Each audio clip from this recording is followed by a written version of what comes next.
all for coming. And this was, if you see in the brochure, it was meant to be like a walking tour. And then I thought, this is not going to be really practical in 15 minutes to get people walking up around the building and then come back to the other 2 or 3 fantastic talks.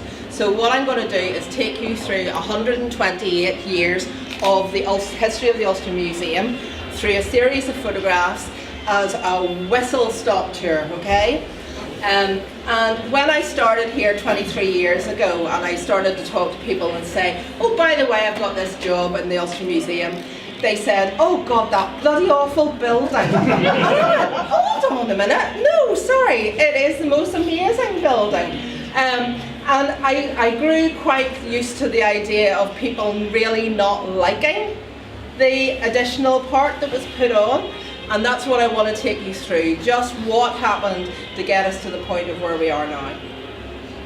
So, everybody sometimes assumes that we started off at the Belfast Museum in College Square. Well, that's not the case. The total beginnings of the Ulster Museum, as it is now, was on the top floor of Central Library, and that was 128 years ago. They opened the first Belfast Art Gallery and Museum, and that's what its title was then.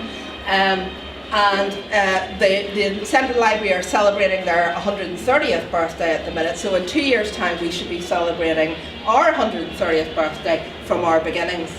And on the top floor we had natural science, we had antiquities, we had archaeology, we had some world culture.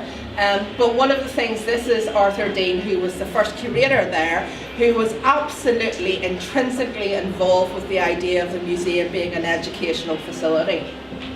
You may notice something that's a bit familiar from downstairs. Well, you'll see that popping up again and again. And again. This is the Granger room, because in 1891, the year after it opened to the public, the Granger collection, Canon Granger from Ballymena, gave his entire collection, literally tens of thousands of objects, and they realised at that point that they could no longer house all this collection in this space. So that is when, in 1914, they decided to do a competition out for architects to look for a new building for the collection, which was growing exponentially. This is the art gallery. This used to be the art library part of Central Library, and you can still see all this architecture if you're up there today. This was a brought-in exhibition. This is not our collection, because in 1891 we were not collecting a huge amount of art at that time.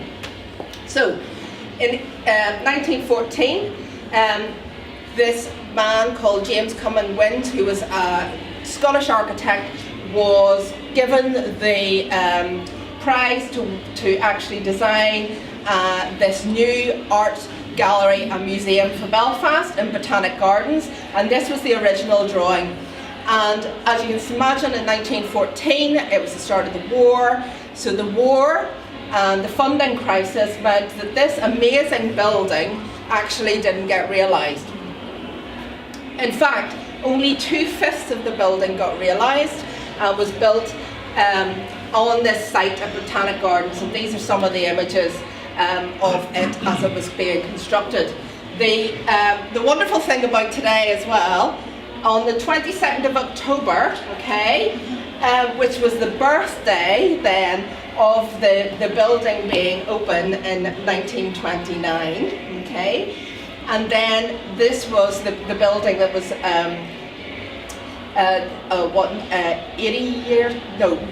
89 years old, and the new modern extension is actually 46 years old on the 30th of October, so it's happy birthday to the Ulster Museum. So this is what it looked like when it opened in 1929, and you can see that it was truncated at either end, and this is what you would have seen from Botanic Gardens. I love this photograph of the gardener with his push. Can you imagine doing that grass at that time? But one of the things that I was going to do in the walking tour after my talk, if you just go round the corner of Elements, you will see the original red brick here with the Jordaan's painting on it. So they left some of the brick exposed so you could actually see the join between the old and the new. This is what it looked like from elevation, and look, it's the tropical ravine, which looks absolutely amazing now. This was during the war, when they sandbagged and moved the art collections out of the building, but also the only art piece that was in the building, actually constructed into it, was a beautiful Children of Lear stained glass window by Wilhelmina Geddes, was actually taken and removed from the building. It was on the top of the art gallery floor, and it was never actually put back in. You may remember the Chinese bells and the lanterns that used to sit along the side. This is them actually being put into place in the 1920s. This was the only object that did move out of the Ulster Museum when we closed for 3 years. This is the Solomon Islands canoe. It was actually built in its own little special environment in the boat room, because this whole gallery was built around it in 1929, so we could never have removed it out of the building at the time.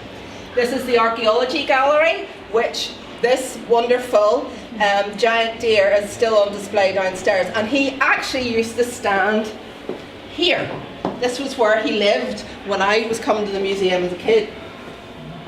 This was the old entrance hall, so some of you may have come in through the Botanic Gardens, or the Botanic space, or the Stramillis Road space, and these are the old stairs, and this is what you would have been greeted by. This is the old lecture theatre. I know some of you were downstairs at Eddie's talk, so you can imagine what the change has. The lights have not changed since 1929, and I was adamant when we were doing the project that they shouldn't. This is a summer art exhibition. We used to clear out all the chairs, and someone might be able to spot the Connor jotting cart there. This is the old Decorative Art Gallery. Something that I'm very passionate about, because I can actually identify all of these pieces because they're still in our collection. Unfortunately, the costume in this was burnt in the Malone House fire in 1976, and that's why we have our wonderful individual contemporary costume collection now. Again, as I said, teaching was the heart of the museum. Throughout the war, they were putting on public information films, and they always had an education element within it, because the curator at the time, Arthur Dean, wrote the phenomenal educational efficiency of a modern museum at this time, and we had our first Museums Association conference here in 1934. This is the art gallery. This is actually art too, and you can actually still see some of the architecture upstairs. These are actually the vents that allow for air conditioning. And you can see Lavery's in the end there, the Amazon, the large painting. So, even when they moved in 1929, there wasn't enough space for the collection. As always, museums were always complaining we never have enough space. So, by the 60s, they realised that we needed to expand and extend the museum. And this was a design that was submitted to the competition in 1960s by the London architect Francis Pym. It was very much of its time. A few lines, sorry. Thanks, Mike. And it contained a lot of the aesthetic elements of modern brutalist architecture of that time. When Francis Pym took up the idea of creating this new new museum, he worked with a particular architect here called Paddy Lawson, who his daughter is here tonight, which I am absolutely thrilled. And these are Paddy Lawson's concept drawings for it, and in fact Francis Pym resigned from the project, and Paddy Lawson is the creator of the modern Ulster Museum as we know it today. This is the construction. These are photographs that have never really been seen before. And the original frontispiece of the building. It's interesting, if you're down in the cafe, you will have a look and see there is a U and an M actually moulded into the concrete at the bottom, so it had this original name put in the building itself. And that was the old entrance. When we redesigned the building in 2006, we shifted the entrance slightly along, just that it didn't go into this cavernous space that used to be. I don't know if anyone remembers this, but this was quite a strange area of a modern museum to walk into. The Chola bronzes are down in our window on the world on the ground floor, and this is our Chambers car, which is just round the corner there. And some of you may remember the engineering hall with all the steam engines in it, which has now become the window in the world. And when it was built, the central courtyard was actually open air. So this was all vegetation, and the water wheel was working, and there was no ceiling above it. But in the 1980s, we put a plastic form ceiling over the central courtyard, and we built our dinosaur exhibition. Somewhat timely, considering who we have. Look, we even have a dippy on display. So that was there for a long period of time until we did the redevelopment. Takabudi in the original 1972 gallery for the archaeology and world cultures, and the art galleries. I remember this fondly, with all the exposed concrete and the linen Hessian backed walls that became so unfashionable. In fact, they were unfashionable when we reopened the museum in 1972. It had overtaken us. These are the two stained glass pieces that are in the building today.